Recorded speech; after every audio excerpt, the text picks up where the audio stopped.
The Destiny's Bounty is a staple of Ninjago, in both the show and also in the sets, and there are a lot of varieties of the Destiny's Bounty that's released over the course of the years. And you kind of have your pick of the bunch, but the thing is that they all have varying levels of quality and all have varying levels of detail, and ultimately every single bounty will be someone's favourite and someone's least favourite at the exact same time. But the thing is that it's interesting to compare the lot and decide which is your favourite and least favourite of the variety that we have. And that is going to be what we do today. This is going to be me ranking every single Destiny's Bounty set from worst to best, taking into account the quality of the build, the minifigure selection, the overall feel, and whether or not it's actually nice to actually have it displayed. There are a lot of different things that go into each of these bounties, and I will get into them when I actually go through it. But ultimately, you've got to remember one thing. This is ultimately my opinion. If you have a varying opinion, that is completely fine, and I would love to see your own list in the comment section down below. But let's keep this civil, because ultimately there is no correct answer to this question.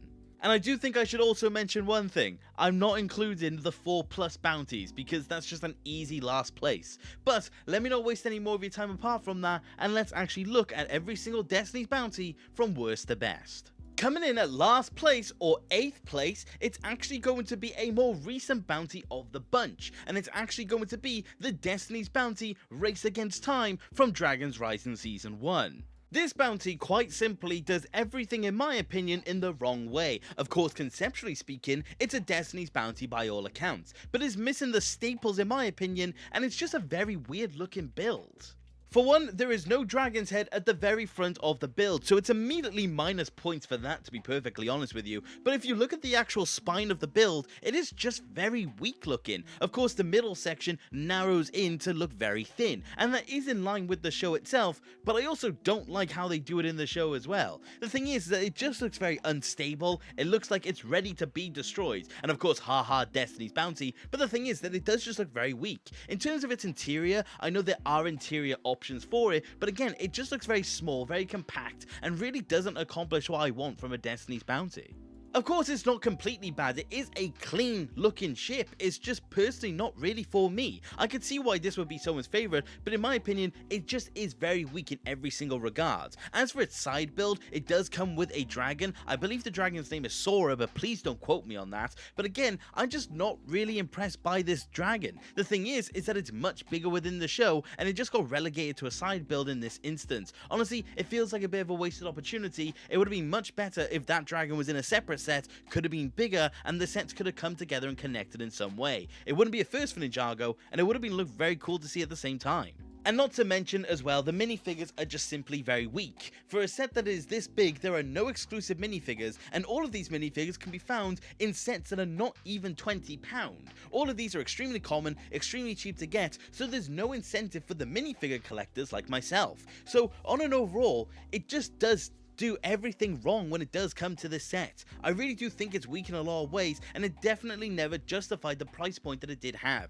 It just simply had nothing going for it. So in my opinion, it had to be at the last spot.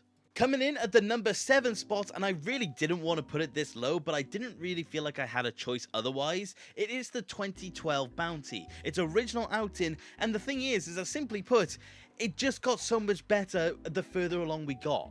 This was a fantastic set when it first came out, don't get me wrong, and still to an extent to this day, it's not bad by any account. It's just simply put, new bounties do it better, especially a bounty that will be coming up very soon. But this one is the smallest of the bunch, having 657 pieces, so it's also fairly low when it does come to a brick count. The average bounty nowadays has like 2,000 pieces, and the thing is that the build just kind of suffers for it. It has the staples and it does resemble the bounty we all know and love, it just simply didn't really have too much to actually go for it. It's just weak. I just don't know how else to put it, but it was fantastic at the time. So on an overall, it's just a very kind of shaky build. It's good for nostalgia purposes, but that's just kind of it. But you then also do look at the minifigures, and whilst there are some decent options, I will say, obviously having the 4 arms Garmadon is great, and also getting scales is nice, but the thing is that apart from that, I'm just not really impressed. Having Jay and Zane in there is pretty cool, but they're both in their kendo armor, so it's not exactly like you're getting their actual minifigures minifigures at the same time. It would be much better if they had their ZX suits. And also, you have a Wu in there, which is okay, but again, I do think he came out in a handful of other sets, and then just a standard Hypno-Bri Warrior. So it's just another relatively shaky feel when it does come to the minifigure selection.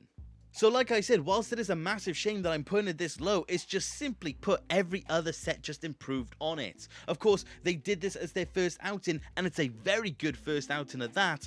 It's just, of course, LEGO were able to improve, so that's why it's at number 7. Taking the number 6 slot, and I'm definitely going to get some hate for this one, it is actually going to be the Temple Bounty. I'm going to be honest, a lot of people really like this set, and I can kind of understand why, but it's really just not for me.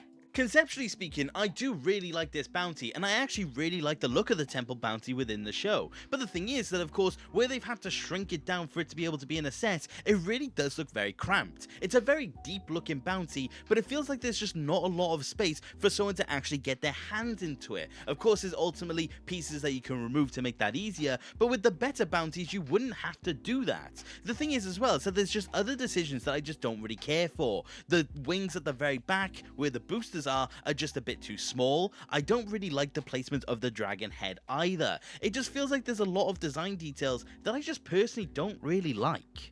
The thing is as well is that the minifigure selection is just quite poor. The thing is that technically speaking, there are 2 minifigures in here that are exclusive, which is the Spectral Zane and the Spectral Nia. You can get Spectral Nia by other means, and that's how I personally did it, but the thing is that this Zane is completely exclusive.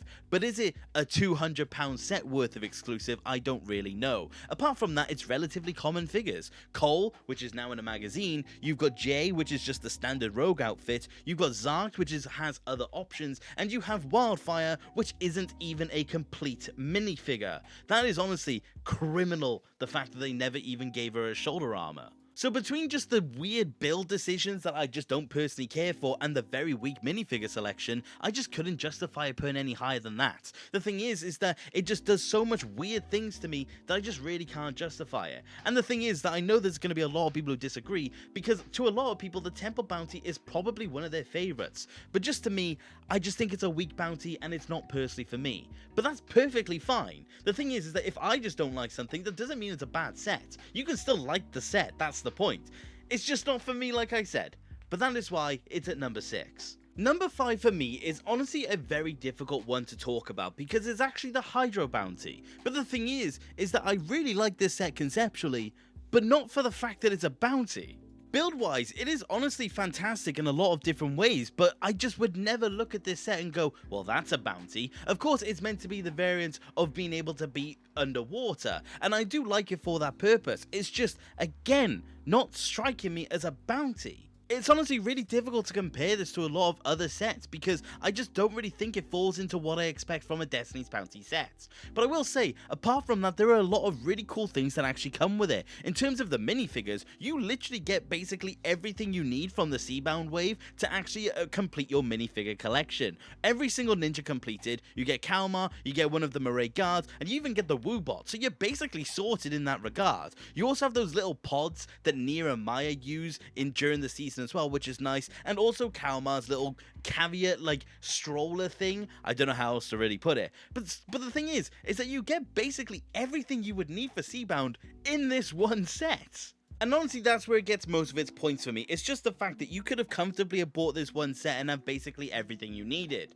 But apart from that, it's just really difficult to put it any higher, because if you asked me to pick a Destiny's Bounty set, or just a bounty set in general, this would not come to my brain in any sort of way. So on an overall, I do think the middle is kind of the best place for it. It has a lot going for it, just not for the things that gives the other sets their points. But to get into the number 4 slot, again, I do think a lot of people will find this interesting to hear, because for me, it's actually going to be the Land Bounty. Now, the thing is that I know a lot of people don't really care for this version of the bounty, but personally speaking, I actually do think it's really cool. Of course, it is the land variant of the bounty, and I think a lot of people don't really like it for that reason. But for me, what gives it its point over the Hydro Bounty is the fact that it still does resemble the bounty in a lot of ways. It has the wings that you would associate with it, it has the general color scheme you would associate with it, it doesn't have the dragon heads, and that is a bit of a disappointment and definitely does take things away from me, but I really do like the rest of the builds. It's honestly really interesting just to look at, because the more you look at it, the more you see these interesting details, and I definitely do think it deserves that credit. But apart from that, the rest of what you do get with this set is really nice to actually see. You get a good handful of the ninja, which is fairly nice, but most of them aren't exclusive, but you do get Forbidden Spinjitzu Cole, which is exclusive. You also do get the Wu minifigure, which is honestly the only way you could have got it, and it's the most expensive Wu to this day for a very specific reason. But apart from that, you do then just get the rest of the villains that you would like: Char, Asphera, and also the Fire Serpents. It's just a very nice minifigure variety. I definitely do think it does get points for that reason. But I will say, what does take away from it that I do think the other bounties above this don't suffer from is the fact that this one does look relatively incomplete in a few sections. There are a lot of sections of this bounty that are just covered in stud plates, mainly the sides. There are certain spots that just look a little too grey, and it definitely does feel like there are certain areas that feel a little bit compromised. And that is ultimately where the ultimate downfall is. It's again on the smaller side in terms of its brick piece. It's got 1,138 pieces. So if it did have, say, another 400, I definitely think it could have been a lot stronger. But as it stands, I do think on an overall it's still a very nice looking bounty, and definitely a very nice variety to have, because it certainly does have that unique flair. And like I said, the one thing it does have over the Hydra bounty is that it does look like a bounty at the end of the day. But that is why it's at number 4. But let's actually now take a look at the podium. To kick it off with the bronze medal at number 3, it's actually going to be the final flight of the Destiny's bounty. Now this was actually the second iteration of the bounty that we ever got, but I really do think to this very day, it does still kind of hold up. It is again on the smaller side, don't get me wrong, it has 1,207 pieces, but it really does feel like they utilize that piece count extremely well. The bounty looks extremely complete. It looks honestly really solid for what it does. It honestly does surprise me that there weren't more pieces. It's very accessible, it actually does have a better interior, especially in comparison to, say, the Season 1 of Dragon's Rising Destiny's bounty, and it definitely does utilize what it needs to do extremely well.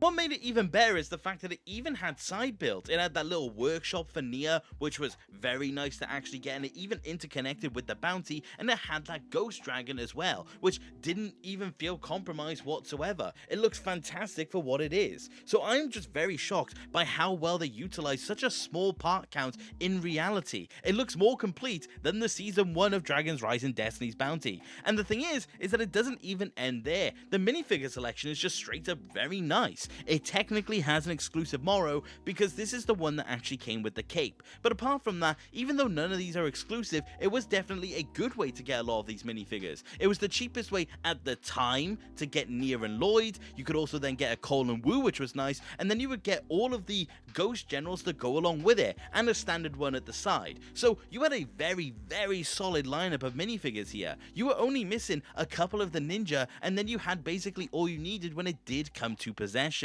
So it does just have this very well-rounded feel of being complete.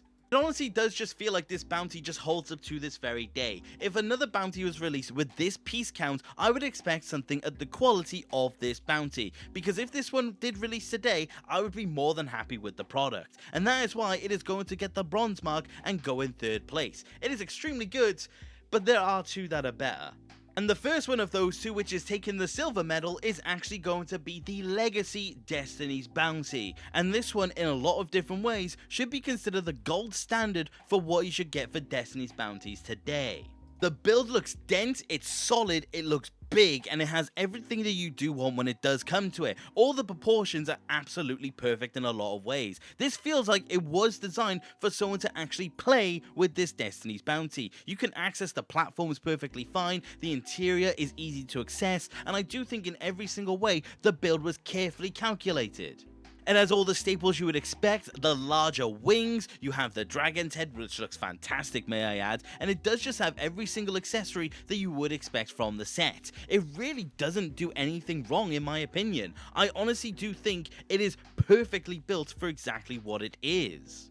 Of course, there is one downfall, and that is the minifigure selection, and that is the same problem with the set that is in number 1. But the thing is that regardless of it, you still are getting a very solid variety of minifigures. Say you weren't buying any other Legacy set, this is near enough everything that you would have needed. All of the Legacy Ninja, fully complete and even with shoulder armor. You would have gotten a Wu, which is the very nice black variant, which I like. You then get a Samurai X, which is also very solid, and you get the younger Lloyd, which is also a very nice minifigure. I will say, we do know that something that was cancelled from this set was actually a Garmadon with the mega weapon, and I'm gonna be honest, if that was in this set would have been number 1, and that is the only other downfall for me. It's just the fact that the minifigure selection could have just been slightly better, especially knowing that it was going to be the case. But I do just think this build is just too good to not acknowledge. It does just do everything perfectly in my opinion. And like I said, if you don't have any of the Legacy Ninja, this was the perfect way to get it as well. So on an overall, this was a fantastic build. It had everything going for it, it did everything correctly, and I really don't have any problems with it. But there is one that is better.